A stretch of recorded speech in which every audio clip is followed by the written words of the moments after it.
waaw jërë ngeen jëf ci seen teewaay donc suñu déclaration de presse bi dara waralu ko lu dul ay weer a ngi nii ñun waa collectif pour la libération des détenus politiques ñuy amal ay manifestations pacifiques fële ca place de la nation jëm rond-point BCEAO pour exiger la libération des détenus politiques muy ñi ñu woowee force spéciale te ñun ñu tudd leen farce spéciale muy Papito Kara muy Ousmane Diagne muy professeur Cheikh Omar Diagne muy notre camarade suñu xarit suñu doomu ndey Abdou Karim Gueye nitu dëgg valeur ci ñoom nga xamante ne dañ leen jàpp ci lu tegul fenn nëbb leen jant bi boobu ak léegi ñu ngi waxtaan ak autorités yi de manière pacifique en tout cas en toute responsabilité bëgguñu ñoo dégg raison pour laquelle ñun ñi nga xamante ne nous sommes des citoyens sénégalais nous ne sommes pas des étrangers chez nous ñun réew mi lañ dëkk fii lañ juddoo fii lañ yaroo fii lañ màggee on n'a pas de double nationalité comme les autorités et leurs enfants ñun fii la ñu am moo tax ñu ne ñun dañuy ñëw place de l'indépendance def fi li nga xamante ne mooy toogaanu ñaxtu ñëwuñu fi pour troubler ñëwuñu fi pour indi fi attroupement ñëwuñu fi pour troubler l'ordre public dañu ne dañuy ñëw toog benn place dans un lieu précis def c'est-à-dire un sitting pour exiger la libération de ces détenus politiques là mais malheureusement et à notre grande surprise force aussi est de constater que depuis le lundi passé on avait introduit dugal nañu lettre d'information comme article 96 bu code pénal nu ngi ñu ko santé waaye ba fu ñuy waxee ak yéen nii tey la samedi jour manifestation bi le préfet de Dakar n'a pas ordonné au commissariat concerné de nous appeler pour des questions de l'enquête de routine il a violé d'ailleurs les textes amul enquête de routine bu muy def parce que avant muy jël décision il va falloir que mu déglu les signataires moo koy jox tey mu xool ndax est-ce que y aura c'est-à-dire une réelle menace de trouble à l'ordre public ou pas chose qui n'a pas été faite raison pour laquelle ñun démb la ñu toog après dans l'après-midi ñu ne ñu préfet interdit na cette manifestation joxe ñaari conditions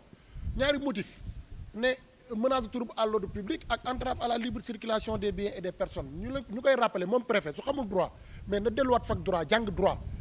parce que la loi 7802 du 29 janvier 1978 relative aux réunions publiques en son article 14 dafa exiger ñaari conditions cumulatives non alternatives muy une réelle menace de trouble à l'ordre public qu'il faut prouver d'ailleurs mais aussi une insuffisance de forces de défense et de sécurité pour contraindre cette menace de trouble à l'ordre public chose qu'il n'a pas fait ban dëkk la ñu nekk tey dëkk boo xamante ne préfet bii day jalgati yoon chaque jour guddeeg bëccëg suba ngoon te duñu wax mais comme ni ko suñu naataango Mohamed waxee sànq mais préfet de Dakar yàgg na génnee wala rendre ay décisions illégales ñu attaqué ko au niveau de la Cour suprême rejeté c'est-à-dire cette décision du préfet de Dakar jël préfet de Dakar ne ko nekkoo ci dëgg mais ñaata yoon balaa maa dégg nga dégg ay nit ñu naan dem leen attaqué mbir mi yow préfet de Dakar balaa moo génnee nous sommes à moins de 24 heures de l'événement moins de 24 heures de la manifestation comment tu peux attaquer une décision administrative aussi illégale que cette décision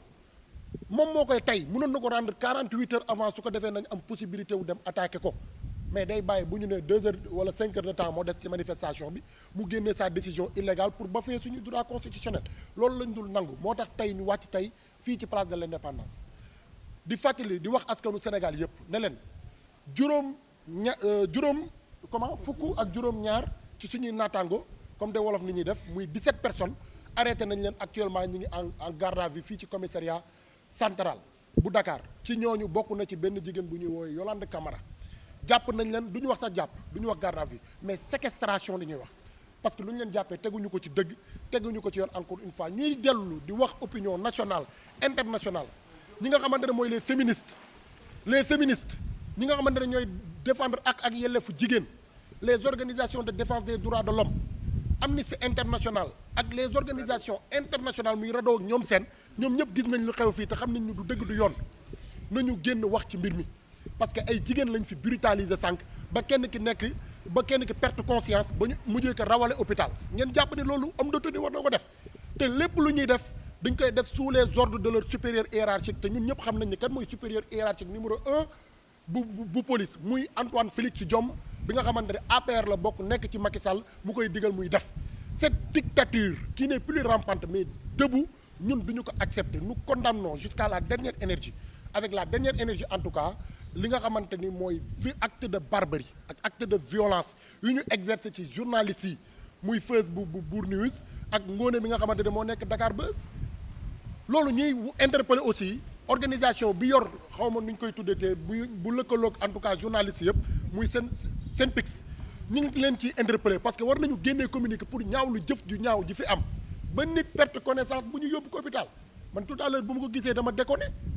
loolu nan na ko policier mën a defee un journaliste ou bien une journaliste qui est là pour exercer son travail ñu jàpp ko brutaliser ko kuy brutaliser journaliste xam nga ni doo bàyyi manifestant aujourd'hui on est là les avocats sont à l'intérieur ñi ngi ci biir di def ay question de audition ak seen tappale yooyu ñuy def lenn moo mën a am dañuy libérer doomu jàmbur yi libérer aussi les détenus politiques jàmm am suñu ko deful ñun ñu ngi préparer suñu yeneen plan yoo xamante ni soit Macky Sall comme ni ñu ko waxee woon dafay libérer ñëpp nekk ci jàmm su libéré wul ñëpp dina jàpp ñëpp tëj leen ci kaso parce que c'est un dictateur apprenti dictateur très brillant d'abord la dictature su nekkoon tey concours général Macky Sall da ciy génn avec la mention très honorable parce que rey tëj répression ku wax mu dugal la ci kaso bi ak corruption la nekkee ci réew bi te loolu mënul jàll donc nous exigeons encore une fois la libération de nos camarades nañ leen bàyyi ci nu mu gën a gaawee suñu ko deful nag lu ñu dégg ñun la. Le collectif pour la libération des détenus politiques fustige avec la dernière manière l'arrestation arbitraire de nos camarades. Ils sont au nombre de 17. Comme vous le savez, le collectif avait lancé sa grande offensive pour la libération des détenus politiques. Mais nous devons tous constater que le COLIDEP a toujours œuvré dans la pacificité et dans le respect des lois et des règlements en vigueur. C'est pour cela que nous avions déposé une lettre d'information au bureau du préfet de Dakar pour lui informer de notre intention de tenir un rassemblement pacifique comme nous l'a permis notre constitution en ses articles 8 et 10. Mais le préfet, à chaque fois que nous sommes soucieux des lois de ce pays, à chaque fois que nous sommes soucieux de la paix et de la stabilité, il semble que lui, il n'est pas dans cette logique. Parce qu'à chaque fois qu'il interdit nos manifestations, il le fait en violant les règlements de ce pays. Parce que le préfet, certes, il a le droit d'interdire des manifestations, mais il doit réunir des conditions pour exercer ses droits. C'est-à-dire établir un risque réel de trouble à l'ordre public, mais aussi définir qu'il y a un manque d'effectifs pour encadrer ou bien pour éviter ce trouble à l'ordre public. Mais dans l'article qu'il nous a rendu, il a juste mentionné risque réel de trouble à l'ordre public et entrave à la libre circulation. Pour lui rappeler, en 2018 même, il y a des militants de PDS qui ont voulu faire un rassemblement devant le ministère de l'Intérieur. Eux, ils voulaient contester quelque chose. Et le préfet de Dakar, à l'époque, leur avait interdit ce rassemblement. Ils avaient saisi le juge de la Cour suprême. Le juge de la Cour suprême, en répondant, il a dit que le préfet de Dakar s'est borné à indiquer un seul motif, qui est le risque réel de trouble à l'ordre public, alors qu'il n'a pas établi le manque d'effectifs. Et ce qui rend sa décision nulle et illégale, et cette décision ne doit pas être appliquée. Et donc, même si on parle d'arrêter Ousmane Ngom, on ne doit pas faire de manifestation à la place de l'indépendance, ça, ce n'est plus en vigueur. Parce que le préfet de Dakar cette décision du préfet de Dakar a été cassée par la Cour suprême en 2019. Donc, si Mortaletin, aujourd'hui, actuel préfet de Dakar, prend cette même décision, il est dans l'illégalité. Et c'est pour cela que nous, COLIDEP, nous ne commandons pas notre liberté. C'est pour cela que nous, COLIDEP, nous avons décidé d'exercer notre droit. Et si quelqu'un prétend nous l'interdire, nous allons résister. Et c'est ce qui s'est passé ce matin avec nos camarades qui étaient venus à la place de l'indépendance pacifiquement pour résister tout simplement. Et ce qui s'en est suivi de la barbarie policière. Parce qu'on a vu tous la journaliste de Bournews brutalisée et maltraitée par un homme, alors que c'est une femme. Et aussi la journaliste de Dakar Actu-Ngoné. C'est ce que nous condamnons vigoureusement. Parce qu'entre hommes, policiers sans tenue et moi, on va se donner des coups. Mais c'est parce que la tenue, on a quelque chose à y regarder. Mais entre hommes, il ne peut pas me trouver sur la route et me dire Mohamed fait ceci ou fait cela. Mais par respect à la loi et aux tenues qu'il porte, nous sommes tenus des fois d'obéir à ce qu'il nous édicte. Mais si ce qu'il nous édicte n'est pas légal, nous n'allons pas l'obéir. Parce qu'aux lois injustes, nous n'est tenu d'obéir. C'est pour cela que COLIDEP avait tenu ce matin sa manifestation pacifique et que le préfet de Dakar, politique, avec sa décision politique d'hier, a voulu réprimer cette manifestation et les jeunes ont résisté. Voilà pourquoi 17 de nos camarades aujourd'hui sont arrêtés ici au commissariat central, mais nous exigeons leur libération dans les plus brefs délais. Parce que ceux qui sont là pour faire ce qu'ils ont fait. ce n'est pas encore trop tard. On peut tout de suite se rendre à la place de l'indépendance et exiger leur libération. Leur libération est celle aussi des détenus politiques. Donc, nous sommes tous soucieux de la stabilité du pays et de la paix dans le pays. Il faut qu'ils libèrent nos camarades. Il faut que Macky Sall ordonne à son ministre Antoine Diome, qu'il ordonne aussi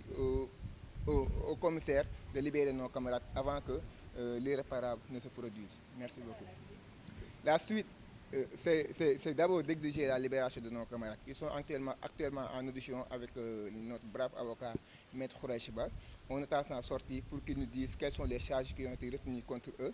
Si jamais ils tentent de les déférer ou bien de les mettre sous mandat de dépôt, ce sera un mandat de dépôt collectif pour nous tous. Parce que